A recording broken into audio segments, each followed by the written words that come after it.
continue dans l'étude du collator. Et on est page 30, Piskayoud ou Hey entre parenthèses, c'est-à-dire qu'on a fini le sujet d'avant.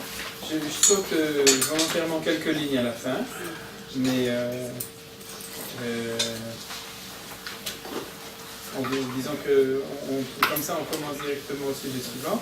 Pour vous rappeler juste le sujet d'avant, pour ceux qui n'étaient pas là ou qui ont oublié depuis la semaine dernière, c'était le principe, on voit à chaque fois d'autres principes qui correspondent d'un côté au secret de la Torah, donc à ce qu'Akadosh Baruch Hu a programmé et a écrit dans la Torah au niveau des sodotes, et d'un autre côté, ce que l'actualité nous permet de voir. C'est-à-dire, dans le cours que j'ai entendu de la MeToo cette semaine, c'est des cassettes, donc, comme on dit, de rêve, c'est chez nous, c'est-à-dire qu'il y a des Talmidei Chachamim, même après leur mort, ils continuent à parler. Alors les cassettes, ça c'est magnifique, ou les cours comme ça. Donc il dit que l'actualité éclaire le Chumash, et le Chumash éclaire l'actualité. Donc quand on étudie le collator, on pourrait dire que c'est presque même la définition de notre étude, c'est-à-dire qu'on est toujours dans le va-et-vient entre des choses extraordinaires qui sont marquées, ensuite la lecture de l'actualité, et de retour aussi dans l'autre sens.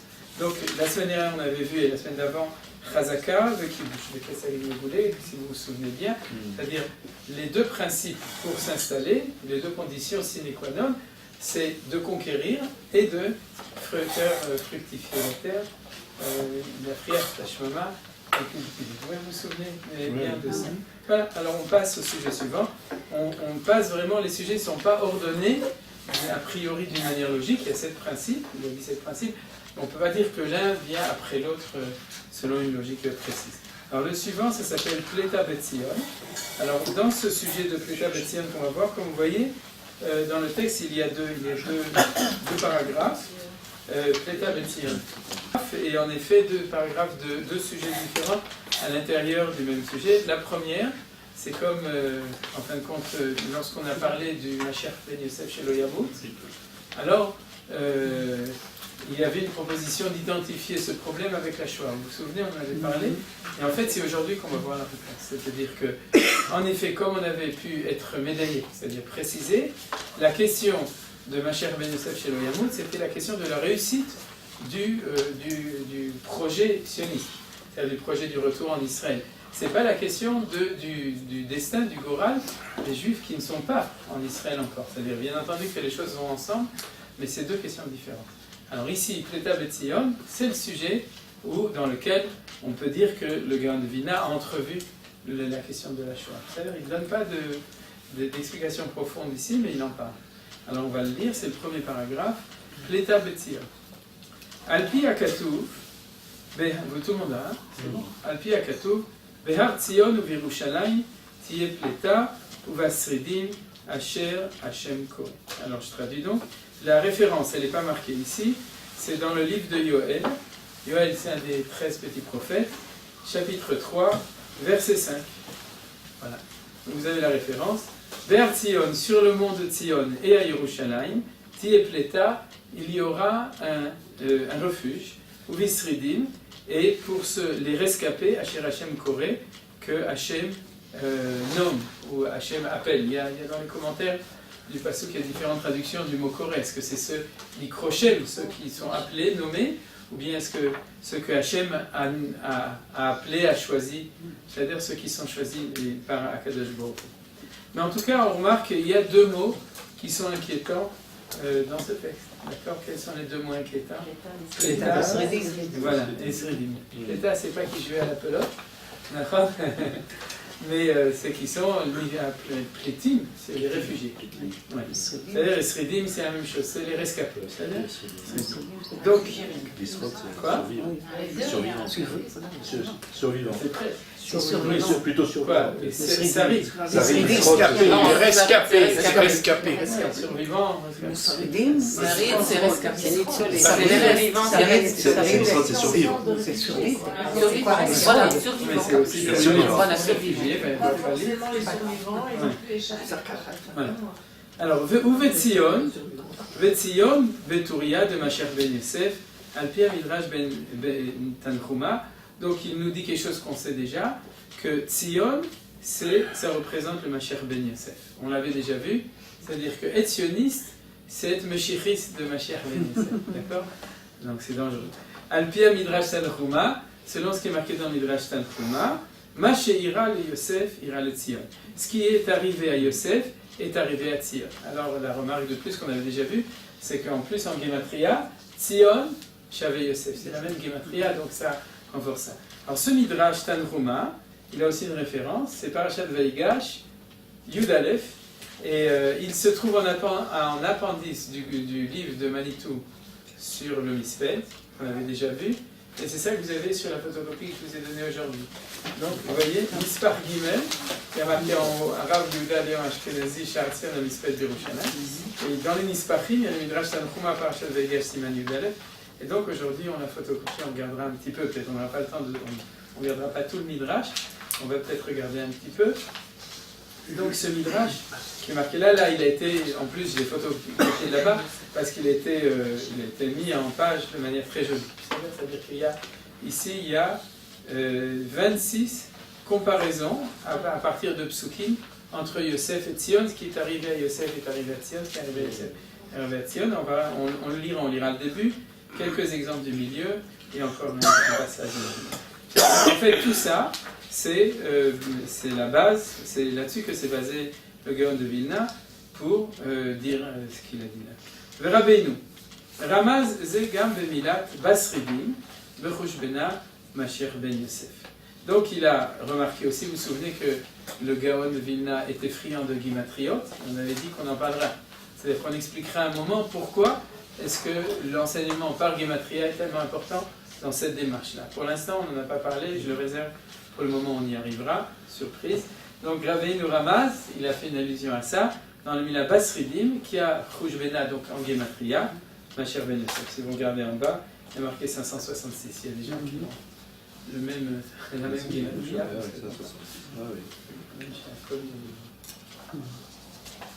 Chez Aliado Kibbutz Galuyot, Al-Pi Rabbeinu. Uvamida chez Igdal Kibbutz Galuyot, alors là maintenant on est déjà dans l'information. Et Ubemida, donc selon la mesure, donc la proportion, chez Igdal Kibbutz Galuyot, donc de l'agrandissement de Kibbutz Galuyot, Il Gaber à Sitra Acha. Samertet Aleph, c'est le Sitra Acha. Vous avez sûrement entendu parler de lui. D'accord? Il nous fréquente souvent. C'est-à-dire Sitra Acha, c'est la force de l'autre côté. Sitra, en hébreu, c'est côté. Achara, c'est Acher. Star. Stira, c'est peut-être aussi. Stira, c'est une opposition, c'est l'autre côté. Chez Stira, une contradiction, c'est aussi une opposition. Donc c'est dans la même racine que le mot Sitra, Achara. Donc plus le Kibbutz Galuyot avance, plus il y a une opposition forte du Sitra Achara. Il faut comprendre que ce qui arrive aujourd'hui, les informations de chaque semaine, sur ce que le marché commun, ce que les Européens ont voté, ou ce que la Suède, les Suédois disent, etc. Donc ça fait partie de l'expression de tout ça. Vaz, Tosif Gam, catégoria, Neged Ele, Sheina, Mechaskim, Bekibbutz Galuyot. Achar, Sheniftecha, Atralta de Beze. Et là, c'est l'élément donc on a dit. Il va y avoir un rajout de catégoria. Catégoria, c'est. Catégore. Oui, catégore, c'est le contraire de sanégor. C'est lui qui. C'est l'accusation. Voilà, l'accusateur de quoi? Comment on appelle l'accusateur? Du procureur de réquisitoire. Donc, voilà, l'accusateur. Negedele, contre ceux chez Nam et Chaskim le Kibbutz Galuyot, ceux parmi le peuple juif qui ne renforcent pas le Kibbutz Galuyot, le processus du rassemblement des nations. Achar sheniftecha atralta beze, après que a commencé la atralta, le début là-dedans. Qui az, parce qu'à ce moment-là, à cause de ce problème, alors là je traduis mot pour mot, juste comme on a dit, vous voyez que toute ressemblance avec une réalité quelconque, et, etc., t'y est pléta, et alors, à cause de ce problème, que ça va commencer, et après que ça a commencé, traduction Balfour 1917, c'est-à-dire quand ça a commencé, ou bien plus, même avant, quand le Gaon de Vilna commence, c'est-à-dire que 1740, comme on a dit, c'est-à-dire dès que, au niveau du temps ça a commencé, Tiye Pleta, Betzion, Virushaim, Vesridim, Vedaï le Hakima. Dalet Lamed, Daï le Hakima, il suffit pour le sage, et c'est pas la peine d'en dire plus. Pourquoi? Parce que c'est angoissant. Et Dal aussi, c'est Dal, ça veut dire le pot. Pot. Comme on dit, on crève là. Dal. Voilà. J'avais un passif. Mais Kimi, on crève la dalle. Donc, c'est là. Celui qui a la dalle. Voilà, c'est ça. Donc, qui a sti pleta betzion Yerushalayim ou vasridim ve'dai le hakima, c'est-à-dire que le Gaon de Vilna ne voulait pas dire plus. Ve'al zot da'ag Rabbeinu me'od, et c'est là-dessus que notre maître s'inquiétait beaucoup. C'est-à-dire, donc, on est dessus, c'est-à-dire que justement, là, on est dans l'autre côté.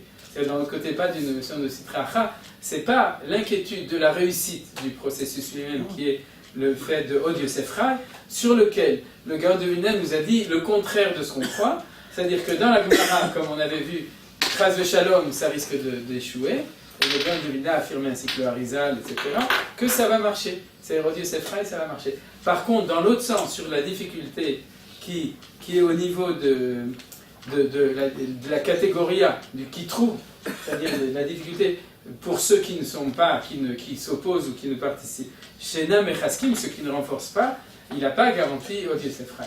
C'est-à-dire qu'il n'y a pas de Od Yosef Rai de ce côté-là. Les survivants, d'ailleurs, si la guerre, Dieu ne plaise, avait duré 1 an, l'État d'Israël n'aurait pas pu être créé, parce qu'en fait, c'est grâce aux personnes déplacées, aux survivants, qui en fait sont venus en Israël et ont combattu, que l'armée, entre guillemets, qui n'existait pas encore, mais l'armée israélienne a pu se battre et a pu prendre des territoires. Donc, parce qu'il y avait plusieurs centaines de milliers de déplacés en fait, en 1945. Et entre 1945 et 1947, 200 à 250 000 déplacés juifs sont venus en Israël. Et les États-Unis n'ont ouvert leur territoire qu'en 1949. S'ils avaient ouvert leur territoire en 1945, beaucoup de déplacés certainement auraient été aux États-Unis, ils ne seraient pas venus en Israël. Donc il y a un concours de circonstances entre guillemets, Bemchaot, comme on dit, c'est pas Bemikre, c'est pas. C'est un ensemble de circonstances qui fait que. Oui, Zénachon, mais Manitou, il n'était pas d'accord avec, disons, la causalité de ça.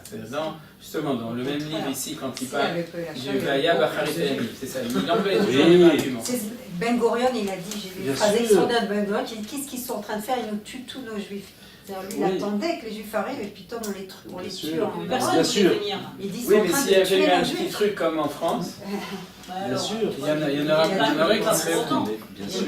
On ne peut pas refaire l'histoire. On peut pas. Il a toujours dit que c'est pas parce qu'il y a eu la Shoah qu'on a tué d'Israël. Non. La Shoah est tellement terrible qu'après la guerre, Bien sûr. Non, mais bien sûr. C'est sûr. Non, mais ça c'est clair. Mais la situation est ce qu'elle est. Je dirais, c'est. Oui, mais Manitou, quand il avait parlé de cela. Si même il n'y avait pas eu la Shoah et que les États-Unis avaient ouvert ouvertement le pays aux Juifs, bah, peut-être ils auraient dit tiens, il fait beau, comme aujourd'hui, il y a beaucoup qui choisissent les États-Unis et le Canada et voire Londres, et encore Londres parce que maintenant il y a un peu trop d'Arabes. Mais c'est vrai, il y a ceux qui choisissent en dernier ressort Israël, parce que Israël c'est difficile. Il est certain que s'il n'y avait pas eu la Shoah, il y aurait eu beaucoup plus de juifs en Israël. C'est ça. Maintenant, les choses étant ce qu'elles sont, il y a eu la Shoah. Il y a eu la Shoah, il y a quand même ce que j'appelle un concours de circonstances, qui n'est pas un concours de circonstances, parce qu'il n'y a pas de hasard, à mon avis, qui fait que la guerre s'est arrêtée juste au moment où cela a permis à 200 000 juifs de venir en Israël et de se battre. Ouais. C'est vrai, mais de nouveau, comme il y a une...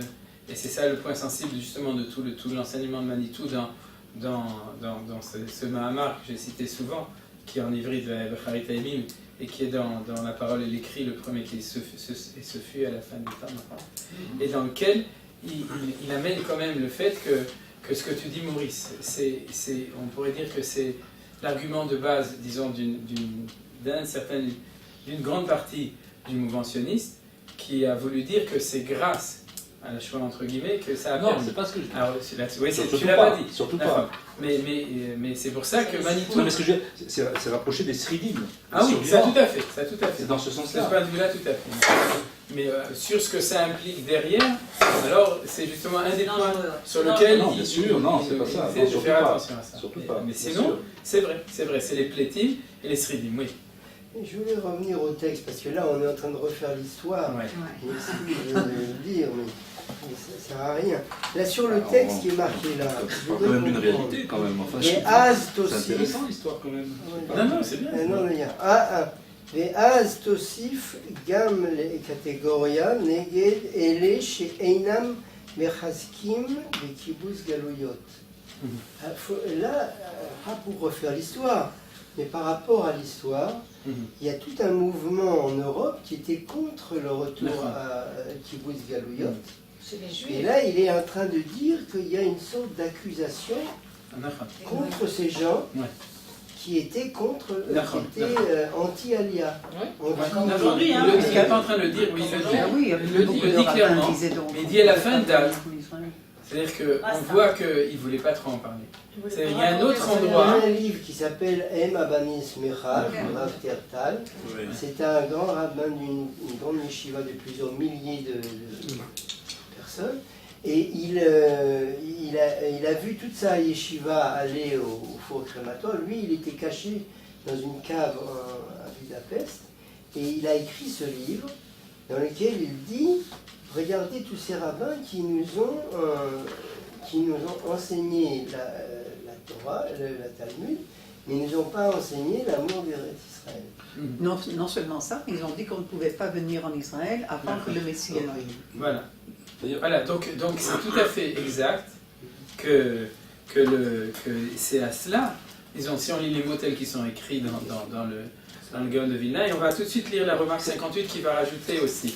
Vous allez voir, parce que la remarque 58, c'est la citation du livre de Hamagi Doresh Petzion que j'ai amené ici, mais que je n'ai pas photocopié puisqu'on a la référence en bas, d'un autre élève du Gaon de Vilna qui amène encore des éléments. Simplement, juste une question, je veux savoir ce que tu en penses. Oui. L'intervenant de... C'était dimanche dernier, M. Chouraki, c'est ça, comme petit le... Oui. C'est ça, hein? Yitzhak, Arabe Yitzhak. Voilà. En fait, c'est une idée qui est intéressante. Charlie, pardon.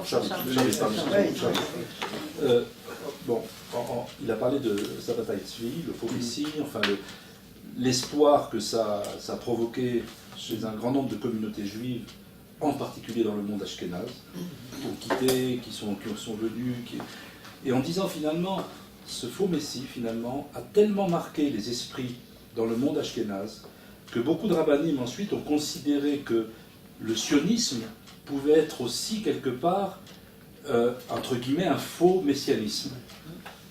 C'est vrai. C'est vrai, et ça fait partie de la difficulté des épreuves du peuple juif. C'est-à-dire que c'est comme toujours la même chose. Tu sais qu'on met des grilles sur les fenêtres après le cambriolage et pas avant en général. Ouais. Et en tout cas, c'est comme ça que ça s'est passé. Je viens de ce milieu-là, je voudrais préciser. Ils avaient surtout peur que les gens perdent la religion. C'est-à-dire qu'en venant dans un pays laïque, puisque Israël était fondé par des laïcs, ils avaient peur que leurs enfants perdent la religion. Et moi, j'ai toujours...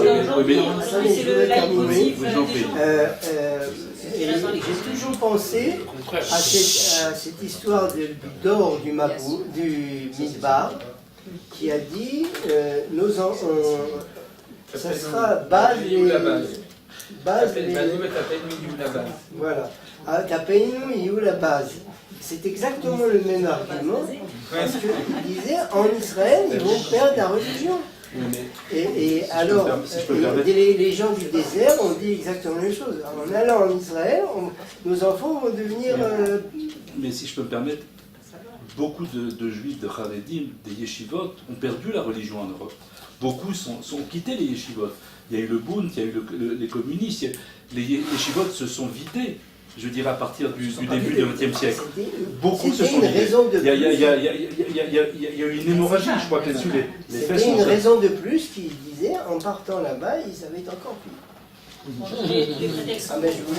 Disons que dans l'analyse générale des choses, comme on dit, Elou vedivrei Elokim Chaim, dans les blagues yiddishisantes, vous avez raison, et vous aussi. 50-50.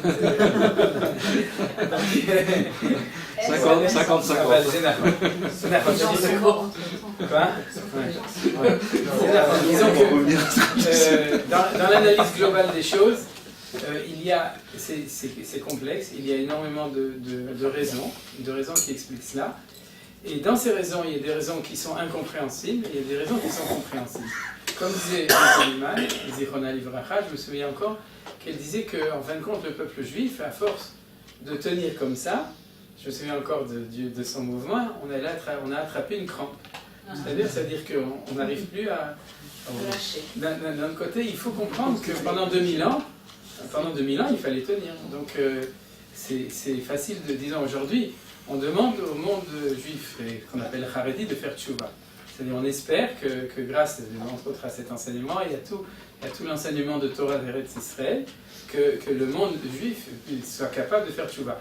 Mais c'est facile, parce qu'aujourd'hui il y a l'État d'Israël, les choses sont devant nous. Maintenant, de comprendre, au niveau de la globalité du peuple juif, on peut comprendre ceux qui sont sortis, les bouddhistes, on peut comprendre.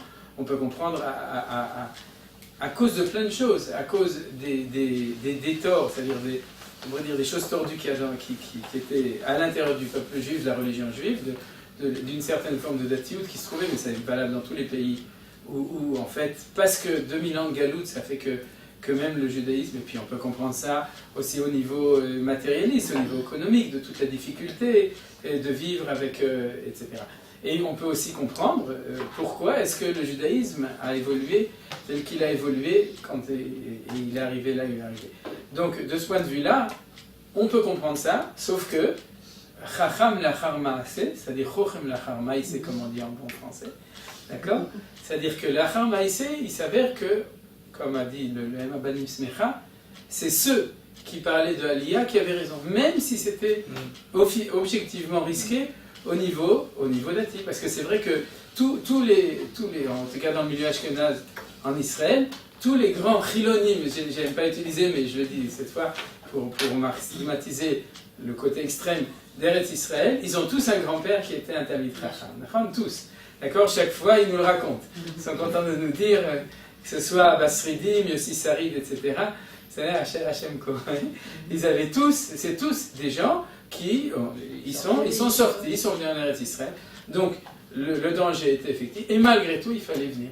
Et la même chose, on peut très bien comprendre au niveau de l'analyse que cette difficulté, parce que j'ai pas entendu le cours de Yossi Sharbit, il y a à Meacharim, il y a un rabbin français, un rav français qui s'appelle le Rav Kahn. Vous avez entendu parler? Henri Kahn, de Contraste. De Contraste, voilà. De Contraste. Et il a écrit, je sais pas si c'est lui qui l'a écrit, mais il me semble que c'est lui qui l'a écrit, ou en tout cas c'est par Contraste c'est sorti, un livre qui s'appelle Les Faux Messies. En français, vous pouvez le trouver, à mon avis, il est sorti il y a une vingtaine d'années. Et puis en fait quoi? Voilà, c'est ça, c'est-à-dire que tu prends la liste. Il te parle de Jésus, il te parle du Mashiach de Rambam sur Igeret Teiman, il te parle de Shabtai Tzvi, du franquisme, etc.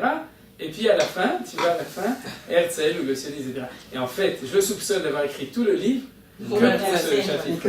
C'est-à-dire que pour pouvoir le mettre de Chevra Tova, il y a un autre livre en hébreu, je ne vais pas vous dire qui c'est un des Chavri Knesset de chasse, qui a écrit sur aussi l'histoire où exactement les mêmes arguments sont repris. Alors maintenant, c'est faux, c'est archi faux, il faut aussi, on explique pourquoi. Mais d'un autre côté, la méfiance, et c'est ça le tsar, c'est qu'est-ce qui est marqué? Matayru, matoreta, avat, cheterpas, vous vous souvenez? C'est-à-dire ne réveillez pas l'amour tant que le temps n'est pas arrivé. Alors, le problème, c'est qu'à force de se battre contre ceux qui le réveillaient avant que le temps ait arrivé, le jour où le temps arrive, on est encore en train de se battre contre des gens qui on croit que le temps n'est pas arrivé. Alors il faut comprendre qu'au niveau, c'est la complexité terrible des choses, au niveau de ce réflexe de défense, c'est un réflexe de défense qui est Meod Bari, qui était ça pour le peuple juif. C'est ce qui nous a justement, qui a évité que tout le peuple juif devienne chrétien, que tout le monde bascule dans le Shaftaout, etc., etc. Alors le problème, et c'est ça la gravité, c'est-à-dire que quand le temps arrive, et c'est pour ça, voilà, c'est ça exactement. Et c'est pour ça aussi, quoi? Vous ratez de l'histoire. Quoi? Les Shirachirim. Ouais. Tous les Mifgashim qui sont ratés. Voilà, c'est bien. Et c'est pour ça que le Rav Kook aussi criait, c'est ce qu'on va voir aujourd'hui, Bezrat Hashem, si on arrive à page 31. En tout cas, c'est marqué, page la Médalet, c'est qu'il faut absolument étudier les sodotes de la Torah. Il faut étudier la Kabbalah, parce que c'est, oui, de nos jours, mais parce que si tu n'étudies pas ça, c'est un des retorts dans lequel on tombe. C'est-à-dire qu'on n'a pas les clés pour être capable d'identifier quel est le faux Messie et quel est le vrai Messie. Aujourd'hui, on n'a plus de risque dans le sens où on est déjà dans notre pays aujourd'hui. Oui, mais le fait... On n'a pas cette peur de savoir si oui c'est le moment, pas c'est le moment, parce qu'on y est dedans. Oui, mais ça continue quand même, malheureusement. Je dirais qu'il y a d'abord tous les juifs qui sont Shomrei Torah Mitzvot, et qui ne font pas encore leur aliyah, bien que Baruch Hashem, comme disait Rav Shaul David Bochko, à un moment quand je lui parlais de tout ça, je lui disais ouais, tout ça, tous ces trucs, etc. Il disait, le Sofo chez Davar, en fin de compte, je préfère les religieux que les assimilés, parce que les assimilés, ils n'envoient pas leurs enfants d'Israël maintenant, peut-être à cause des problèmes, alors que les religieux, en fin de compte, Ben Vagan est rempli des enfants de tous ces gens-là. Donc le Sofo chez Davar, en fin de compte, il y a Akadosh Baruch Hu, d'accord, il fait bien les choses, et il sait comment faire les choses, et si tu as un petit peu une étincelle de religiosité, de Yiddishkeit et de Torah, alors en fin de compte, les gens y viennent naturellement, même s'ils ne s'identifient pas. Mais ceci dit, il y a des tsarot, et ça on les voit, on verra dans un chapitre, dans le 4e chapitre, on verra les tsarot qu'implique le fait de cette division entre ceux qui se réclament du côté Yosef et de ceux qui se réclament du côté Yehuda en Israël. Et c'est le problème essentiel qu'il y a aujourd'hui, des tensions on pourrait dire, entre les sionistes et les religieux, il y a ceux qui sont au milieu, mais entre le mouvement sioniste et le mouvement religieux. Et donc là-dessus, c'est important aussi. C'est pas que c'est pas important, c'est important de ramener les uns à la religion et de ramener les autres à cette vision de Eretz Israël. Voilà. Donc en gros, je crois que j'ai un petit peu fait la synthèse des choses. Et bien que Manitou avait je l'ai déjà dit, on l'avait vu l'année dernière peut-être, avait une explication beaucoup plus précise et beaucoup plus profonde, c'est difficile à dire, beaucoup plus, disons, lamdanite et circonstanciée des causes de la Shoah par rapport au sionisme que ce qui est marqué ici. Parce qu'ici, c'est marqué de but en blanc, c'est ce que vous avez fait remarquer. Tous ceux qui n'ont pas soutenu, il y a un qui trouve gadol, et il vaut mieux ne pas en parler parce que c'est la chose qui a inquiété le plus le Gaon de Vilna. C'est là qu'on voit qu'il s'inquiétait beaucoup de ce problème, et que directement il sous-entend, tu soutiens et tu viens, alors Betzion Tieh Pleta, et par contre tu ne soutiens pas, Yesh Sakana Gdola, il y a un grand danger qu'on a connu. Mais comme disait Manitou dans sa boutade, il racontait ça, j'imagine, à un moment, je ne sais pas si c'était le conflit, au moment de la guerre du Golfe, un autre conflit, comme on a tous les 5-10 ans, d'accord, où il disait, j'ai un ami qui m'a appelé de France en disant, je m'inquiète beaucoup pour vous. Alors Manitou lui a répondu, moi je m'inquiète beaucoup pour vous. Ouais. Donc, c'est quoi ? Encore plus aujourd'hui. Oui. Voilà. C'est-à-dire que cet enseignement, il doit, si on dit si on est responsable, si on se sent responsable, on doit savoir qu'il n'y a de nouveau pas de garantie au niveau des Juifs de Galout, de quoi que ce soit. C'est-à-dire, dans la mesure où ils ne sont pas Mechazek, le kibbutz Galouyot, à ce moment-là, nous, en tant que responsabilité, on doit aussi s'inquiéter pour eux. L'avantage, c'est que Médinat Israël s'inquiète pour eux. C'est-à-dire qu'ils ont, contrairement au moment de la Shoah, ils ont où venir quand ils voudront venir, si les frontières sont encore ouvertes. Donc, mais malgré tout, l'histoire a changé. C'est plus la même chose. Bonjour, la phrasique, ce que vous dites. Manitou avait un jeu de mots. À force des Juifs errants, ils sont devenus aberrants. Mais en hébreu, c'est Taou, im tet, et Taou, im tat. Et donc en tout cas, c'est un texte qui est dur, et c'est pour ça qu'il a dit Vedal, d'accord ? C'est-à-dire, c'est pas la peine de parler plus, mais on a suffisamment dit, et je pense que les choses y sont claires. D'accord, alors si vous voulez, on va regarder ce qui est marqué en bas. 58. Remarque 58. Basridi, ma chère Ben Yosef, 568, 566, etc. Alors, je commence à la fin de la ligne, là où il y a des guillemets. Dvar anevoa azé.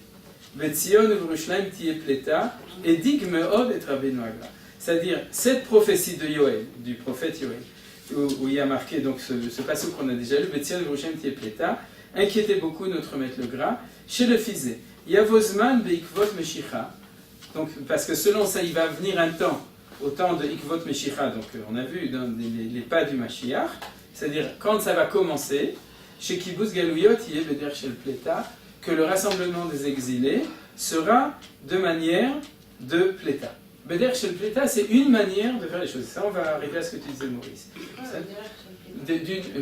La forme que ça va revêtir, c'est la forme de Pleta.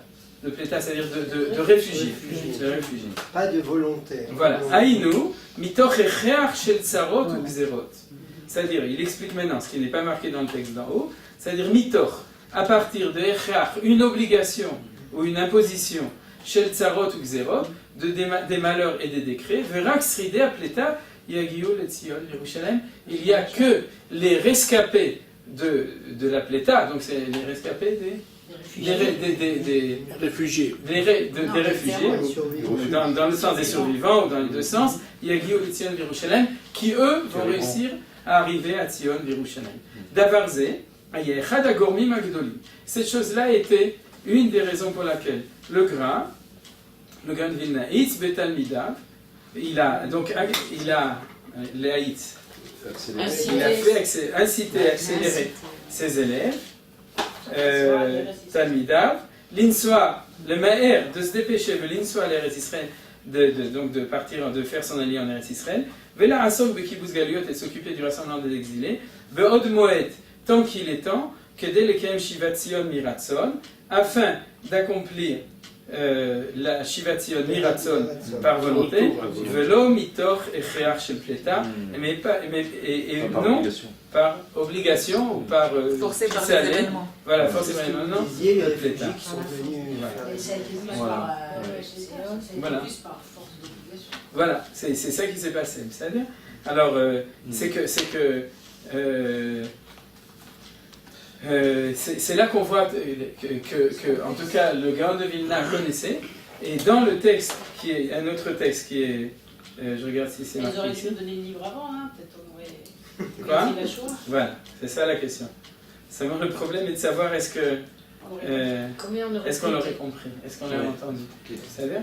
Alors c'est connu que par exemple, c'est marqué dans beaucoup de livres, que quand le Chafetz Chaim a entendu que Hitler est monté au pouvoir, c'est-à-dire je crois qu'il est mort en... Chafetz Chaim il est mort en 33. Après 33, il est monté en janvier 33, Hitler.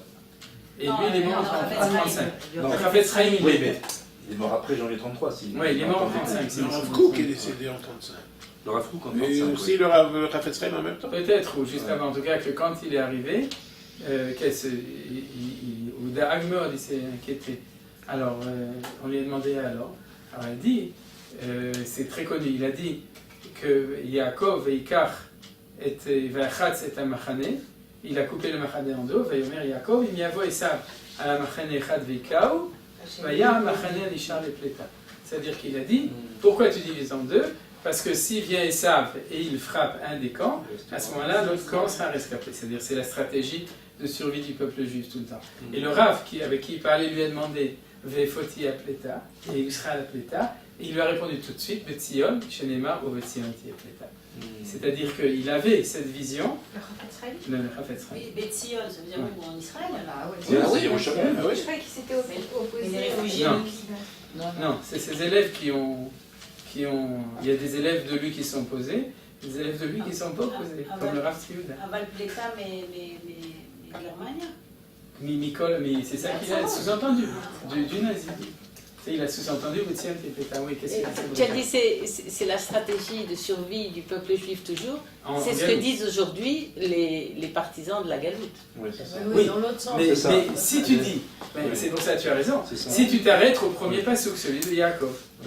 Par contre, si tu prends le deuxième passouk de Yoël, tu dis que le Navi, il a dit non, c'est fini ce jeu-là. C'est-à-dire que on n'est plus dans cette chose-là, parce qu'on a une garantie absolue qu'en Eretz Israël, il y aura une pléta. Alors, je ne vous ai pas amené le texte, mais je peux vous dire. En Eretz Israël, il y aura la pléta. Et qu'ici, il y aura la pléta. un Que ici, on sera sauvé. Parce qu'il y a deux sens. Il y a deux sens du passouk. Il y a le premier sens, où Vetzion tiye pléta, c'est-à-dire que les réfugiés, ou Vasridi Macher Hashem Koré, que c'est ici que les réfugiés et les rescapés vont venir. C'est la première lecture qu'on a faite. Mais la deuxième lecture, c'est que c'est à Tzion et pas autre part que les gens seront rescapés. C'est-à-dire que ceux de Jérusalem survivront, seront les survivants. Ça va en l'encontre effectivement de la stratégie des Juifs jusqu'à... Exactement. Et ça, c'est le commentaire du Malbim, si vous voulez regarder aussi sur le passouk dans Yoël. Tout le livre de Yoël parle en gros, il reprend les thèmes de Gog ou Magog, pour ceux qui veulent étudier Yoël, depuis Yoël, vous connaissez. Et donc, c'est-à-dire... Et donc il parle des deux côtés, c'est-à-dire le fait que les gens qui seront sauvegardés seront en Israël et de tous les dangers de tout ce qui va se passer, de toutes ces guerres et tout. Et entre autres apparaît ce passouk-là, et le Malbim dit clairement, noir sur blanc, il dit Uvotzion Tiepleta, selon le deuxième Pérouche, c'est que ici, il n'y a pas de danger pour les Juifs. C'est-à-dire ici, on est en sécurité, et que par contre, autre part, c'est pas. C'est-à-dire, donc il y a les deux enseignements qui sont vrais au niveau de cette étude. D'un côté, le côté que les rescapés de ces malheurs de Galout, c'est-à-dire, sous-entendu, alors il n'y a que eux qui arriveront, et c'est ce qu'a dit Maurice, c'est-à-dire qu'en fin de compte, malheureusement, il n'y a que les rescapés qui sont arrivés, et les Sridis, c'est-à-dire que tous les autres ne sont pas arrivés, alors qu'ils auraient pu venir, s'il n'y avait pas eu ça, la Shoah, et que d'un autre côté aussi, que s'il y a danger des deux côtés, ici, on n'est pas en danger, et là, on l'avait déjà étudié, c'est l'histoire de El Alamein et du Baba Saleh, ce qu'on a vu, non, de son grand-père Rabbi Yaakov. C'est Rabbi Yaakov, le grand-père, non? Oui, Rabbi Yaakov. Il y a Rabbi Yaakov Abu Khatsira, des Manour, ce que je vous avais raconté. C'est-à-dire que le fait que, c'est marqué ici, ou Vetzion Tiepleta dans le deuxième sens, c'est qu'ici, on n'était pas mis en danger par ce processus, puisque ce processus, selon cette lecture, n'est pas une mise en danger du peuple juif, mais une mise en danger du peuple juif qui ne revient pas en Israël, qui est tout à fait différent. Par contre, ce qui ici. Quoi? C'est le deuxième Machané qui était en danger. Est-ce qu'on peut dire qu'aujourd'hui, on est mieux ici que n'importe où? Est-ce qu'on peut dire aujourd'hui qu'on est en sécurité ici? Oui. Oui. On est obligé de le dire. Bien sûr. On est obligé de le dire même après ce qui s'est passé hier. Voilà, Et avant ça, je pense à ce qui s'est passé hier. Comment il s'appelle son prénom? Hachemikom Dama. Daphna. Mir. Il y a aussi Rafa Shlema. Ah, la fille de Rafa. La belle fille de Rafa. Quoi? Est-ce qu'on peut dire? Non, parce qu'en fait, chaque fois qu'on parle avec des gens en France, ils nous disent oui, mais vous voyez, vous n'êtes pas juif. Et qu'est-ce qu'on peut répondre à ça? Alors la réponse, moi je le sens intuitivement, mais je ne suis pas capable de dire. Alors la réponse, elle est double. Elle est premièrement, ce que vous avez dit tout à l'heure, c'est qu'en 1935, les gens à Vilna ou à Odessa ou à Paris disaient on va quand même pas, on n'est pas fou, on ne va pas aller en Israël, alors qu'il y a la malaria, il y a les Arabes, il y a les Anglais, il n'y a rien à manger, etc. Il y a que du sable, il y a la crone. C'est-à-dire, ils ont dit à Mavdil ben Kodesh la Hol, Odessa. Là-bas, c'est le Hol. Et donc, c'est ce que j'ai dit, Chacham la Charma, c'est la perspective historique montre que c'était un faux calcul. Alors maintenant, Daï les Hakim, c'est pas un argument par rapport à eux de commencer à leur faire peur, parce que de toute façon, ça ne sert à rien. C'est-à-dire qu'ils ne peuvent pas l'entendre. C'est-à-dire, mais ceci dit, on peut parler d'une intelligence, d'une perspective historique des choses. C'est-à-dire que dans la mesure où rien n'a changé véritablement, si ce n'est que seulement au niveau de l'État d'Israël, pas au niveau de la morale des nations, c'est-à-dire ni des chrétiens, ni des musulmans, rien ne nous garantit que les Français d'aujourd'hui ou les Allemands d'aujourd'hui ou les Américains d'aujourd'hui sont différents au niveau de leur niveau moral et de leur antisémitisme par rapport rien ne nous garantit. On voudrait le croire parce qu'ils sont plus gentils. Mais ça raconte en 1930. Et puis en 1930, en Allemagne, les Allemands étaient gentils. En 1925, c'est-à-dire avec les Juifs. C'est-à-dire que c'était pas, je ne parle pas des Polonais, mais les Allemands, ils étaient gentils. Et les expressions, et ce qui est utilisé, c'est l'antisionisme moderne et l'antisémitisme qui est en train d'apparaître et le pro-palestinisme nous donne toutes les raisons d'être inquiets. C'est-à-dire, donc ça, ils le voient malgré tout aujourd'hui, par exemple les Juifs de France, ils le voient, et il faut quand même leur dire que c'est ça que ça veut dire. Et donc de ce point de vue-là, le danger qui est ici est un danger, mais il faut utiliser par exemple des arguments purement statistiques qui sont importants aussi, c'est que l'espérance de vie, j'ai déjà dit, en Eretz Israël, elle est plus haute qu'en France. Les Arabes compris en Israël. C'est-à-dire que si on enlève la population musulmane qui a une espérance de vie moins haute en Israël, on est les premiers du score mondial au niveau des hommes. Au niveau des femmes, il y a des pays, le Japon et tout, où les femmes, elles espèrent bien plus longtemps. Mais ça inclut toutes les guerres et tous les attentats. Secondo, dans les accidents de voiture, les accidents d'overdose, etc., il y a plus de risques. Et il y a plus de risques en France qu'ici, de délinquance. Il y a plus de risques que ce qui se passe avec tous les attentats. Les attentats, c'est grave, parce que c'est au niveau du conflit que c'est très grave. Au niveau de la souffrance, de savoir qu'une femme qui a 6 enfants peut être assassinée comme ça de manière sauvage devant sa maison. Ça, c'est très grave. Un gosse de 16 ans. Mais au niveau de la sécurité de vie, même aujourd'hui, on est plus en sécurité en Israël qu'en France. Et même si on n'était pas, au niveau de la perspective historique, il faut quand même venir en Israël. C'est le cas des années 30, ce qu'on aurait dû dire, ce qu'on disait dans les années 30. Je crois que la perspective historique est effectivement très importante. Tu parlais de 1935, mais en 1947, il y avait effectivement un risque d'annihilation d'Israël. Ensuite 56, 67. Maintenant, aujourd'hui, l'ancien chef du Mossad, Pardo, a dit il n'y a plus de risque existentiel. Donc, quand on... Alors, non, mais c'est quand même le patron du Mossad. Eisenkot aussi en parle. Moi, j'ai pas les informations. Non, mais si on se place, on n'a pas besoin du Mossad. Non, mais si on se place dans une perspective historique, je dirais dans les années 50, les Américains disaient aux Israéliens on vous fait des prêts, mais on n'a aucune assurance qu'on sera remboursé. Et ce n'est pas du tout la situation aujourd'hui. Donc je dirais que la perspective historique est très importante. Maintenant c'est le contraire. On peut faire des prêts à la France, on n'est pas sûr des grands prêts. En dehors de la perspective sécuritaire, je dirais qu'il y a un danger pour le judaïsme en Europe, en particulier Kashrut, Brit Mila, le Shabbat. Maintenant toutes les maisons elles sont fermées, etc. Je dirais ça devient de plus en plus difficile de vivre sa vie de juif. Sans parler de l'assimilation. 90% c'est l'assimilation. Voilà. Et pour terminer, donc pour terminer tout ça ensemble, et pour reprendre au niveau du limoud qu'on a fait, vous vous souvenez que on a bien vu que l'enjeu, ce que vous avez exprimé, c'est la Sheila, est-ce que c'est Od Yosef Rai ou Od par Israël? En fait, on pourrait dire comme ça, d'accord? C'est-à-dire Od Pletzel Rai ou Od Yosef Rai. C'est-à-dire que, en fait, d'inquiétude, où est-ce que Akadosh Baruch Hu nous a signé avec son Stempel, avec son Protémé, que c'est là, non seulement l'avenir, mais qu'il y a la sécurité du peuple juif. Or, il s'avère qu'avec en réflexion rationnelle, même avec la Torah, les gens n'ont pas de réponse. La preuve, c'est qu'ils n'ont pas de réponse sûre. Je parle des gens qui sont religieux, puisqu'il y en a qui préfèrent l'option Galout, pour ceux qui sont en sécurité, mais qu'ici, on a très bien vu qu'il y a les deux textes. Il y a la garantie de Od Yosef Rai, au sein de ici, ou ici, Anti-Pleta, et d'un autre côté, que ceux de Galout, ils risquent de venir ici en tant que Plitim, et en tant que Sridim, ce qui est extrêmement inquiétant. C'est-à-dire, donc, je crois que c'est là qu'on a la réponse absolue au niveau Emouna. C'est-à-dire, c'est toujours, quand on demande aux rabbinim qui étudient ce genre de choses, et j'ai vu de mes yeux Rav Yehoshua Zuckerman ou Manitou parler à des juifs d'exil, des juifs de Chutz Laaretz, et leur balancer ça dans la figure, ils ne pouvaient pas supporter l'idée, parce qu'il faut être capable de changer de perspective de lecture de l'histoire et de lecture de la Torah pour pouvoir le faire. Mais ceci dit, c'est quand même marqué. Donc ce pasouk, il n'est pas fermé en fait. Quoi, le pasouk de Tzion Pleta. Alors, comme on dit,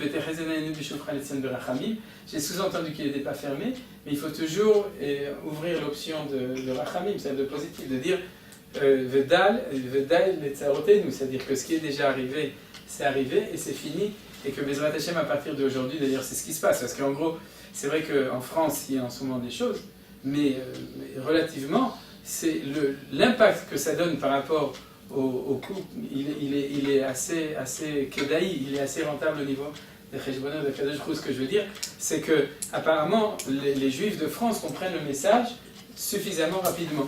C'est-à-dire que il y a quoi? Alors Bezrat Hashem, que ce soit même moins que ça, que ce soit toujours comme ça. Un troisième argument pour vos amis. On peut remarquer, mais je ne sais pas statistique, mais la grande majorité des rabbins de communautés en France ont leurs enfants en Israël. Pas seulement des rabbins, des organisations communautaires. Les communautés. Ils ont un rôle de garder la communauté. Oui, il y a le rabbin Michel Guggenheim, par exemple, j'ai vu une interview qui a dit clairement, mais non, il faut venir en Israël, vous connaissez Alexandre Bosso. Le rabbin Michel Guggenheim, qui est le rabbin de Paris, je crois, et du séminaire rabbinique, qui a dit clairement, et qui n'a pas eu d'hésitation là-dessus, que c'est clair, c'est bien ça, il y a des changements. Voilà, donc on a vu la première partie sur Pleta Betzion, qui est un élément extrêmement important et grave. Là, on est tout à fait dans le côté du risque que l'option, c'est ce qu'on a vu ici, Bederech, vous vous souvenez, Bederech chez le Pleta, ce que j'avais demandé, parce qu'il y a Derech chez le Pleta, et il y a le Derech chez le Ratson, chez le Ratson. C'est-à-dire, il y a le choix pour le peuple juif dans son ensemble et pour les individus en particulier. Est-ce que c'est une alia de refuge ou est-ce que c'est une alia de volonté, d'idéal? Par contrainte, c'est pas Rachid qui disait Al-Kocham chez l'Israël. Au moment de la sortie d'Égypte. Voilà. Donc, parce que ça c'est l'option, la deuxième. Voilà. La pléta. Mais dans la Géoula Atida, alors justement c'est ça qui est marqué, c'est que il y a les deux options sont ouvertes. C'est toujours un enseignement extrêmement important, comme on a vu l'enseignement d'avant, parce que c'est des options d'histoire, des options de vie, c'est des options de destin au niveau des individus et au niveau de la collectivité du peuple juif. Donc on ne peut pas rigoler trop sur ces choses-là, il faut vraiment comprendre. Je vous rappelle, pour mémoire aussi quoi, on rigole pas du tout, c'est ça que tu veux dire, non? Ouais, mais je vous rappelle, je m'imagine que vous connaissez ce texte, mais j'ai fait référence parce qu'il est tout à fait avec la remarque 58, c'est que justement le Rav Kook aussi, quand en 1933 il y a eu la montée d'Hitler, alors Erev Rosh Hashanah, il a fait une dracha extrêmement connue, où à Rosh Hashanah elle-même, c'est-à-dire elle se trouve dans Mamare Areaya, les trois chauffards. Les trois chauffards, donc vous le connaissez, mais je le rappelle quand même pour mémoire, c'est-à-dire parce qu'il a dit, sachez qu'il y a trois. Quelqu'un ne le connaît pas? C'est comme les blagues. Ah bon, très bien, je peux dire. C'est comme pour les blagues. S'il y a quelqu'un qui ne connaît pas, on peut raconter la blague. Alors, c'est on la connaît, on rit. Alors, de toute façon, même si on connaît, on peut répéter ça. Donc, trois chauffards. Voilà, il y a les trois chauffards. Le chauffard de Shabbat, le chauffard du dimanche, le chauffard de Rosh Hashanah. Le chauffard du dimanche, vous connaissez? Non.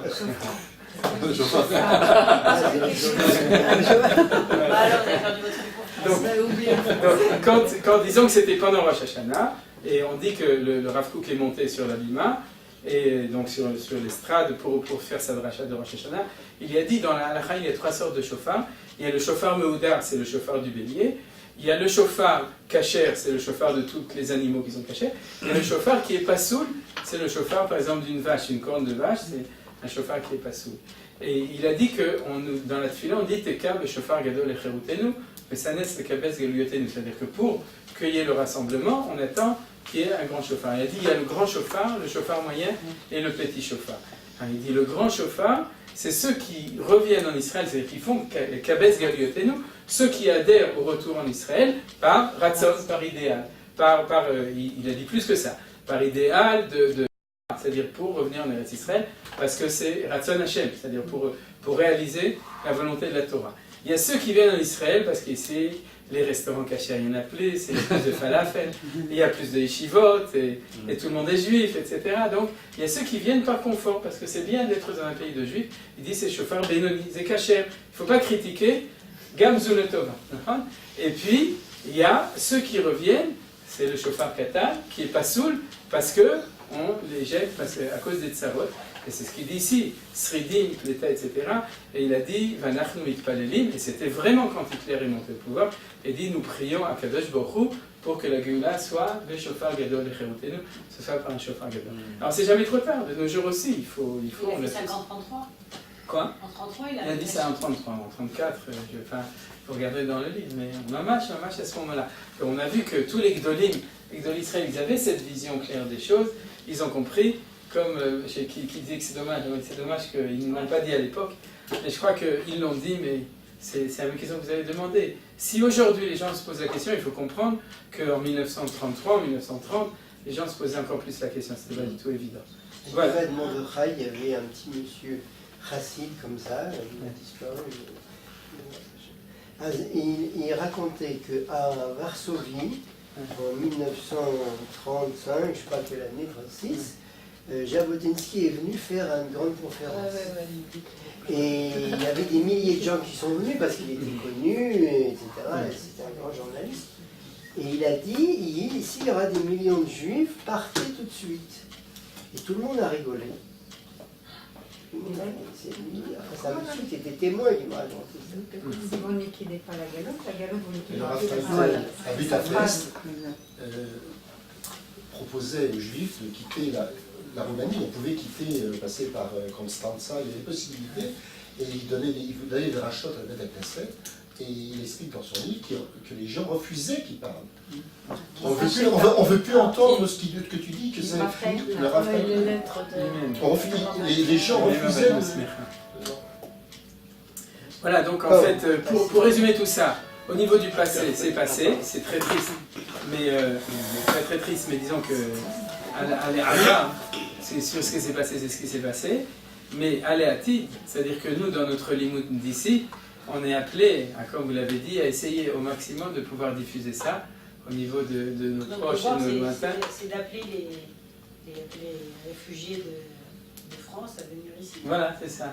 Avant qu'ils soient réfugiés, de faire leur aliyah. Non, mais à leur dire, si c'est pas ça, ce sera un nouveau fait. Mais en fait, surtout leur expliquer. C'est ce qu'on dit tous les jours dans la tefila, sauf qu'on est appelé à être mechazek, c'est-à-dire d'être mechazek pour autant qu'on peut, si nous on peut aussi essayer de faire. Top. Alors on continue. Kesher Hashefa à Elion. Alors là, c'est parce que ça c'était le côté triste, maintenant on passe au côté Matril Begnaï ou Messayim Beshevach, c'est-à-dire on commence par le négatif, on continue par le positif. Kesher Hashefa Elion. Il y a un lien avec un Shefa Elion, un influx supérieur, Pleta Betzion ou Yerushalayim. Ouais. Alors la Pleta Betzion ou Yerushalayim, Kibbutz Galuyot, Mefaneh Derer Shel Shefa Elion d'Israël. Shefa Shel Azgulot Elionot, Abba Der Tzion Yerushalayim. C'est-à-dire le rassemblement des exilés, Mefaneh Aderer, il ouvre le chemin, Shel Shefa Elion, d'un influx supérieur, d'Israël pour Israël. Shefa Elion, c'est la bracha. D'accord ? C'est-à-dire que tous les influx qui viennent, ils s'ouvrent à ce moment-là.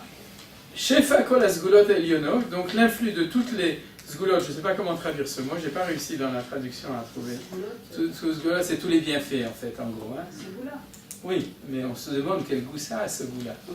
Donc, c'est-à-dire, donc, Shefa, Kol Azgulot, d'accord, de tous les bienfaits Ailionot et supérieurs, Abba Der Tzion Yerushalayim, qui viennent tous par Tzion Yerushalayim. C'est-à-dire que quand on parle de Tzion Yerushalayim, on parle de Tzion Yerushalayim, c'est Israël, mais on sait par le rêve de Yaakov que Zé Shamaim, c'est-à-dire que tout ce qui vient sur Eretz Israël vient de là, et tout ce qui vient sur le monde entier. Chaim, vie, espérance de vie, qualité de la vie. Yeshua, libération, salut. Bracha, bénédiction. Shalom, Chesed, Rachamim, Tova, Vechule, etc. Je n'ai pas traduit, vous avez tous compris. Baruch Hashem. Donc maintenant, il va amener des psukim. Il va amener des psukim pour montrer tout ça. Alors c'est quoi? Valpi Akatou, selon le psukim, l'irod de Tuv Hashem de Eretz Chaim. D'accord? Et qu'est-ce qu'on voit de là? Que il y a Chaim. L'irod de Tuv Hashem de Eretz Chaim. Donc Israël, c'est. Là c'est Eretz Chaim, c'est tout de manière générale, parce qu'on parle de Yerushalayim, c'est Eretz Israël. Il y a, de Eretz Chaim, il y a le Tov de la vie. Shefa Yeshua, après la vie, il y a la Yeshua, la libération. Alpi Akatuv. Kimitzion, Yeshuat Israël, donc c'est aussi un passouk. Les références des psukim sont dans la remarque 59 pour ceux qui veulent les retrouver. Kimitzion, parce que de Mitzion, Yeshuat Israël vient à la libération d'Israël. Shefa Bracha, donc bénédiction. Alpi Akatuv, Yevarechecha Hashem Mitzion, Ure Betuv Yerushalayim Kol Yemechayecha, Urevon Minefonecha. Ouais. Ki Misham, ça c'est pour les Ashkenazim. Kisham Tziva Hashem et Bracha, Vechulei, de nouveau la Bracha. Parce que là-bas, Hashem Tzivet Abracha, Shefa Shalom, maintenant on parle de la Shalom, Alpi Akatuv, Shalom, Shlom Yerushalayim. Comment c'est le début du passouk? Shalom Yerushalayim, Yerushalayim, Yir Shalom, puisque c'est Yeru Shalem. Shalem, c'est entier, et c'est Shalom. Pour l'instant, c'est la guerre de 100 ans. Quoi? Pour l'instant, c'est la guerre de 100 ans. Non. Oui, si. Sur Yerushalayim? Oui. Mais l'arbre Shalom, à Yerushalayim, il n'y a jamais le Yud. C'est toujours Shalem. Ouais. Le deuxième Yerushalayim. Ah, Shalaim, c'est Shalem. C'est toujours Shalem. Shefa Chesed, donc c'est du Chesed, du bien. Alpi Akatuv, Ketal Chermon, Sheyored ala Eretzion. Tal Chermon ou Bemidat Chesed. Là, il utilise des notions de Kabbalah que je ne connais pas, sur lesquelles il dit que quand on parle de Tal Hermon, la rosée du Hermon, je préférais dire la neige, mais bon, c'est ça. C'est-à-dire qui descend sur les montagnes de Tzion. Quoi? Shira Ma'alot. Quel? que déjà Tiberia va השיר המעלות. נכון, כתב חרמון שירד הארץ ציון, כי שם ציווה השם את הברכה, חיים עד העולם, נכון.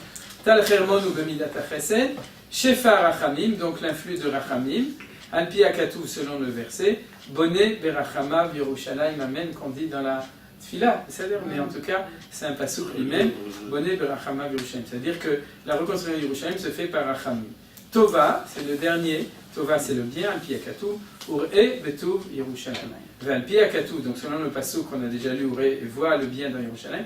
Valpi Akatou, est-ce qu'il est marqué Ha'aratov Azeh va Levanon, cette belle montagne, et ce Levanon, c'est ce que Moshe Rabbeinu a demandé à Ha'aratov, c'est de voir le Beth Amikdash, et il n'a pas appelé, au début de Vaïtranan, il n'a pas appelé Yerushalayim ou Beth Amikdash, il a appelé Ha'aratov, donc c'est que le Beth Amikdash, c'est le lieu du bien. V'chol Elohim ve'Yehudo shel Masher ben Yosef.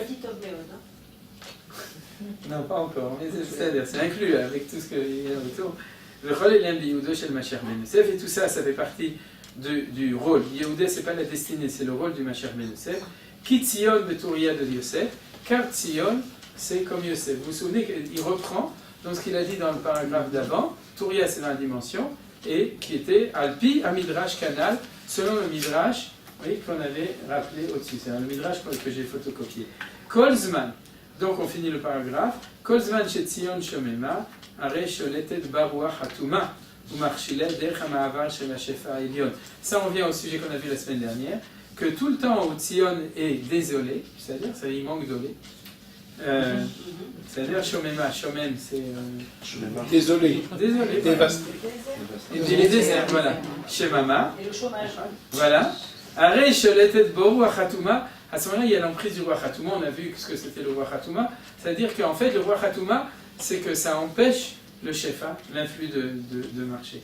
Ou marchila et derchamavar chez la shefa Elion, il empêche le passage du shefa Elion. C'est-à-dire qu'il y a une espèce, il y a le robinet, il est bouché. Il y a un blocage qui empêche que l'influx passe.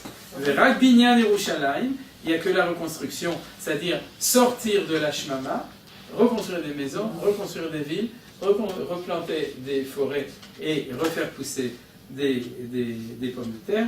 Marzik est à Kesher Azé, c'est lui qui renforce ce Kesher. Quand on a parlé de ce Kesher, c'était le premier mot de ce paragraphe, Kesher Hashefa Elion, c'est-à-dire le lien entre l'en haut et en bas. C'est-à-dire le lien ne marche pas parce qu'il y a une stima. C'est pas la stima, c'est le fait qu'il n'y ait pas assez de monde.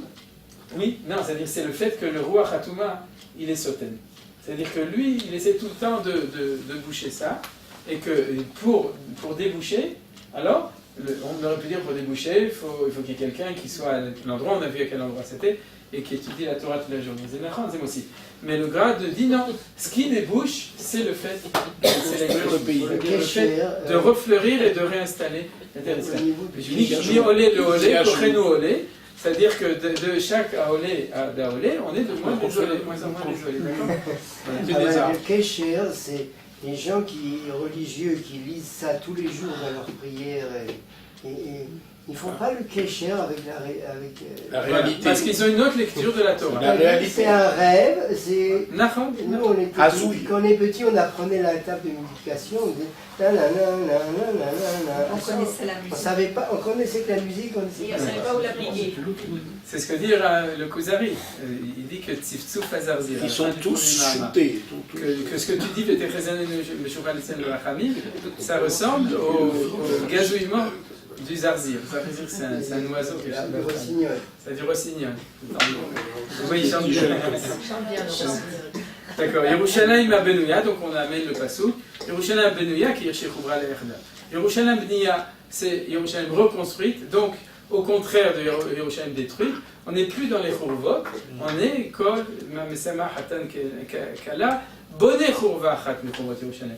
Jusqu'à maintenant on disait que tout celui qui réjouit un Khatan et un Kala, c'est comme s'il reconstruisait une des Khourvot, des ruines de Yerushalayim. Mais aujourd'hui, chaque Khatan Kala, il reconstruit une ruine de Yerushalayim. Chaque famille qui se reconstruit, c'est encore une maison qu'il faut construire en Eretz Israël.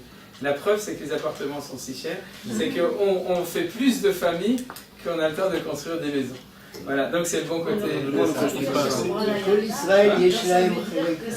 à ce moment-là, qu'il y a le lien. Voilà, il y a fait mieux. C'est la fin du Pasukir chez Khoubra l'Arda. La semaine dernière, on avait vu l'explication Khoubra d'est, ouest. Vous vous souvenez? C'est-à-dire le côté du pied de Mashiach ben Yosef à gauche en ouest et le côté du pied de Mashiach ben David à droite. Et qu'au moment où chacun se prend son pied avec l'autre, à ce moment-là, il y a l'autre explication de Khoubra l'Arda, c'est que ça relie, c'est le lien du Kesher, entre en haut et en bas. Donc c'est nié bekesher. Kol Israël yesh lahem chelek leolam haba. Et je dis à mes amis de la synagogue à Fontenay-sous-Bois, plus vous attendez, plus le chelek coûte cher. C'est un argument, à leur donner. Plus ils attendent, plus l'immobilier va monter. Mais la monnaie française et l'euro va baisser. L'euro va baisser. Donc ceux qui sont les le péruche la semaine dernière, c'était que si tu veux éliminer le truc, il faut, pour casser la Touma, il faut relier les deux, mais qu'à ce moment-là, le Sot, qui dit clairement c'est pas ça, c'est le Binyal, donc j'ai un Benouya, c'est-à-dire plus tu construis Jérusalem et tout le pays d'Israël, et plus Khoubra l'Erda, Yerushalayim Shel Ma'ala et Yerushalayim Shel Mata, c'est-à-dire les deux ensemble. De toute façon, il a dit les influx. Celui-là qui dit je construis pour monter en Eretz Israël, on lui donne plus d'argent. C'est clair. Celui-là qui dit ça m'intéresse pas, tout d'un coup, il y a quelqu'un qui me dit je cherche un milliardaire. Alors on me dit le milliardaire il a des très mauvaises affaires. Je lui dis, je lui dis, mais non, il faut aller le voir et lui dire, bon, on n'a pas besoin de tes milliards, on a besoin de quelques millions pour créer, c'était pour un Talmud, enfin, oui, alors j'ai... Non, mais oublié le reste. Non, j'ai pas oublié. Et donc, alors je lui ai dit, il faut aller le voir et lui dire... si tu veux que tes affaires marchent, il faut que tu donnes pour une œuvre qui va construire en Eretz Israël quelque chose de valable, pour même en Chutz La'aretz, pour faire monter les Juifs. Alors donc, ça marchera, Zrat Hashem, pour lui, enfin pour ce travail, mais... Mais Zrat Hashem. Bon, Zrat Hashem. En tout cas, c'est le seul pays où l'immobilier est très mobile. Hein. Il n'y a pas si parce que c'est comme ça. Yesh tzemach, yesh smicha. Mais il faut dire que la vérité, c'est que les jeunes Israéliens qui ne peuvent pas acheter, ils disent que c'est la faute aux Juifs du monde entier. Mais c'est la preuve, ils ont raison. C'est-à-dire qu'aujourd'hui, tout le monde veut acheter, donc les prix montent. Mais c'est la preuve de cette bracha, c'est que tout le monde veut avoir une maison, tout juif, n'importe quel juif veut avoir son pied-à-terre. C'est pour ça que les Juifs veulent tous, disons, le centre, où ils sont obligés de s'exiler un petit peu plus loin pour pouvoir acheter et pour pouvoir développer le pays. Ah, voilà, c'est une technique d'Hachem. La décentralisation. On crée des trains maintenant. Des trains, par exemple, même dans le Galilée, j'entendais dans Galilée, il est formé, enfin, Israël 4, il construit. Il va faire des trains qui relient tous les yeshuvim dans le nord, entre eux, etc. Alors, comment on le sait? Parce que ça, c'est la théorie du Gra, Nachon. Et la seule route qui est Kfi Chagra, c'est le Kfi Shesh, c'est la 6. C'est pas moi qui l'ai inventé celle-là. Alors pour terminer, la blague c'est pourquoi les chassidim ne roulent pas sur Kfi Shesh. Parce que c'est Kfi Chagra.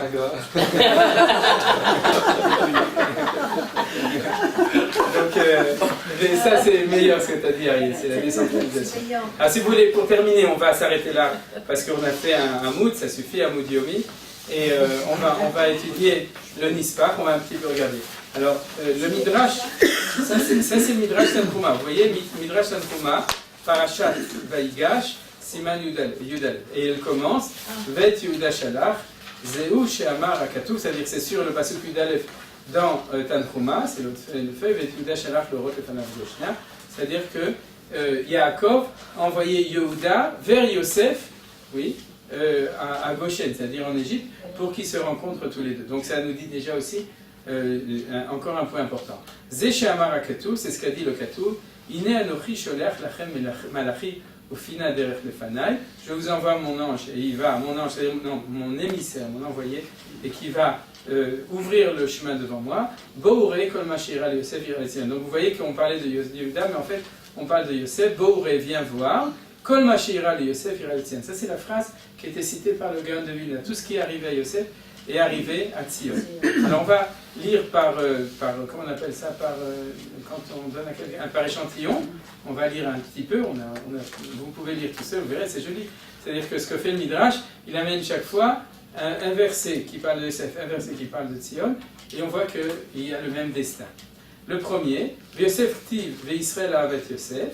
Chez Yosef, il est marqué qu'Israël aime Yosef, ou Tzion Ktiv, Ahav Hashem kol sha'arei Tzion, qu'Akadosh Baruch Hu aime toutes les portes de Tzion. Donc, on voit le lien entre les deux. Je continue encore. Yosef Ktiv vaisneu oto, c'est que ses frères lui ont dit on t'a sonné. Et Tzion Ktiv, ouais, vous avez compris. Et Tzion, il y a marqué Venatna alai bekola alkol sanotea. Bon, je ne sais pas où sonotea, je ne sais pas comment on dit exactement.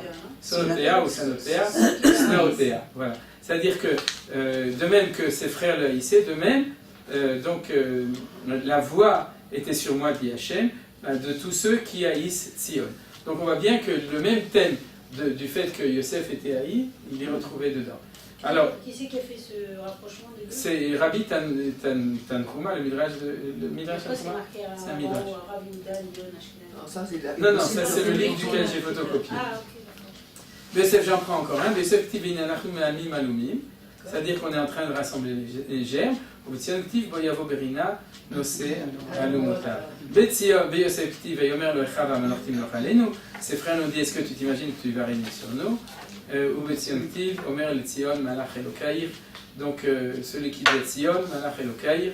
Donc il y a la notion de melech, de malach, sur Tzion, etc., etc. Maintenant, si vous continuez, vous verrez qu'en gros, il y a surtout des choses qui ne sont pas marrantes. C'est-à-dire qu'il y a toute la vente de Yosef, le fait de le jeter dans le puits, etc. Tout ça, chaque fois on amène des psukim qui parlent de la même chose.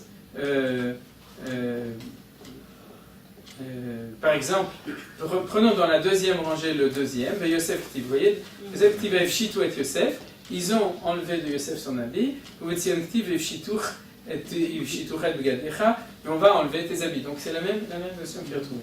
Alors j'ai essayé de regarder est-ce que le Midrash avait une structure. D'abord j'ai essayé de compter, je n'ai pas trouvé de guimatriot qui me plaît, il y a 18 et après 8. Alors si vous trouvez quelque chose sur 26 ou 18 Chai, Od Yosef Chai, c'est la seule que j'ai trouvée. Il y a 18 comparaisons et après 8. Mais qu'est-ce qu'il y a au milieu? Vous voyez la ligne qui est soulignée. Vous voyez la ligne qui est soulignée au milieu de la même page. Kol haraot shirul Yosef yirul Tzion. Tout le mal qui est arrivé à Yosef est arrivé à Tzion.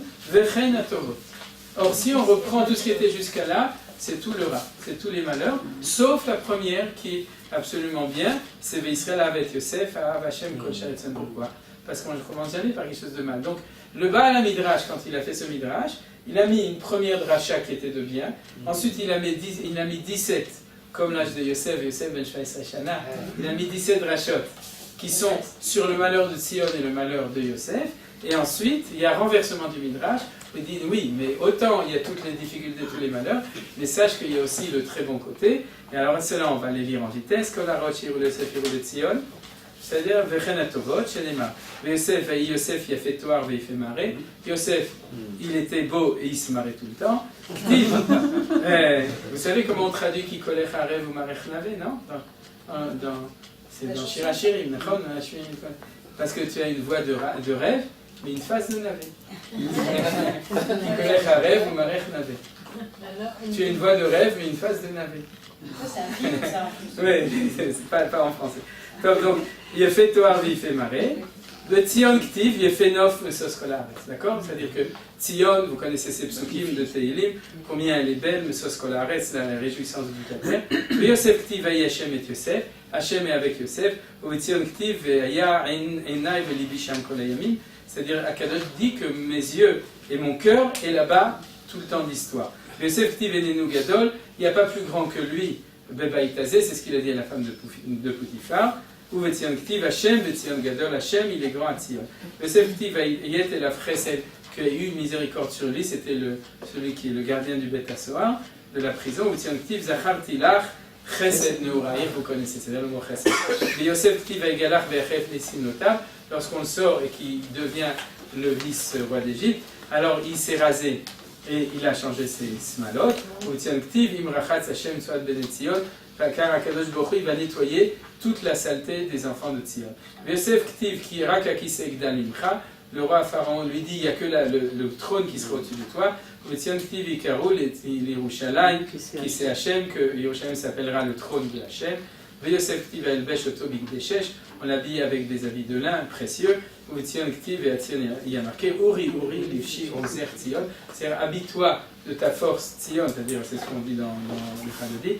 Yosef Ktiv, et Yehuda Shalach Lefanav, Utzion Ktiv, et Nini Sholech Malachi, ou Pinaderech Lefanav. C'est-à-dire qu'il y a en allusion dans la dernière chose qui est une bracha, c'est la rencontre entre Yosef et Yehuda. Donc c'est un plus encore dans Yosef. Et Nini Sholech Malachi, ou Pinaderech, c'est lié à un avis qui nous annonce la Géoula Shema. Donc on voit ici que en fait, la manière dont le Gaon de Vilna nous a rédigé ce paragraphe qu'on étudie aujourd'hui, il n'a pas seulement fait référence au Midrash Tanchuma, mais il l'a construit sur le même modèle. C'est-à-dire que tout d'abord, il nous a donné l'angoisse, d'accord ? Comment dire en arabe ?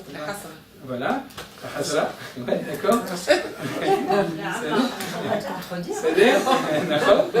D'abord, le premier paragraphe, il nous a mis dans toute la difficulté, et on l'a mis en parallèle aussi avec Yosef Rai, qui était l'autre côté de la difficulté ici, de toute cette complexité de ce processus, qui n'est pas simple, mais on finit, au Rebeto Yerushalayim, on finit par tout le bien. Le chef Atov, il n'a pas repris tous les arguments qui sont ici, mais il a construit de la même manière en te disant, mais ne t'inquiète pas, Nachon, c'est embêtant, Nachon, c'est grave, Nachon, ça peut être catastrophique, parce que ceux qui vont arriver ici risquent d'être des regards, même des pays arabes, et on a oublié de le dire, mais il y a une grande partie de ceux qui sont venus qui étaient aussi des plétim, des sridim, sauf que c'est moins grave parce qu'ils n'avaient pas les fours crématoires derrière, mais n'empêche qu'ils ont quand même tout laissé là-bas, ouais, et des plumes, etc. Donc ils étaient aussi des sridim et des plétim.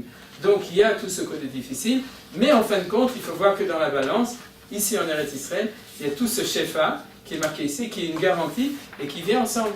Comme disait Rabbi Akiva quand il a vu les choualim, les renards, qui se promenaient sur leur abaït, ouais, il y a les choualim, c'est tous les petits renards qui se promènent et qui jouent au foot sur leur abaït, quand il les a vus, d'accord, à ce moment-là, les autres ont pleuré, lui, et pourquoi est-ce qu'il a ri ? Parce qu'il a dit, si tu crois dans ça, alors il faut aussi croire dans l'autre chose, c'est un deal, ou bien tu crois dans les deux autres. C'est la même chose, si tu peux lire les 17 klalot, on pourrait dire de Yosef et de Tzion, alors aussi soit ta'amin des 9 brachot qui viennent après de tout le Shefa Bracha, Kol Tuv, et les Trot, et